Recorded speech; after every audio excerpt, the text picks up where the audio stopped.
এই যে গাঁথুনিটা দেখতে পাচ্ছ না, এই গাঁথুনিটা এখন ভাঙবে আর এটাকেও ভাঙবে। হ্যাঁ, मगर क्यों?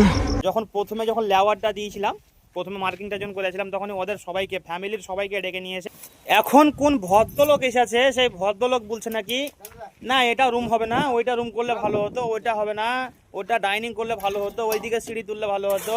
তো সে এখন ভদ্রলোকের কথা শুনে কি খ্যাপাচুদা পার্টি কি করছে জানো? এই যে দেখো, এত সুন্দর গাঁথনিটা করা রয়েছে, এতখানি গাঁথনি হয়ে গেছে, এটা আর ওইটাকে ভাঙবে। তাহলে এই গাঁথনিটার টাকাগুলো কে দেবে? তোর বাবা? তো ভাই কি আর বলবো, বললাম না যে হয়তো পার্টিকে গালাগালি করতে হয় না। তো ভাই ওদের মন মতন কাজ করছে, হ্যাঁ, যেরকম ওদের মন চাইছে সেরকম ভাবে কাজ করাছে। তো এই যে এই দেয়ালটার জন্য, মানে এই যে গাঁথনিটা ভাঙা করাছে, এই জন্য আমি আরো ভিডিওটা তুলে ধরলাম। আমি আশা করি প্রত্যেক ঠিকাদারেরই এরকম জ্বালা যন্ত্রণা সহ্য করতে হয়। যে পার্টি একটু স্মার্ট ভাবে নিজেকে, হ্যাঁ, নিজেকে ভাবে যে আমি ইঞ্জিনিয়ার, আমি নিজে বড় হেডমিস্ত্রির মতো, আমার ভালো দিমাগ আছে, সেই পার্টির বাড়িতে এই সব কাজগুলো বেশি হয়। তো অনেকেই ঠিকাদার দেখছি অনলাইনে আছে। তো তোমরা ভাই জানাবে যে এরকম পার্টির সম্মুখীন তোমাদেরকে হতে হয় না, এর থেকে ভালো ভালো পার্টি পাওয়া যায়। হ্যাঁ, সবাই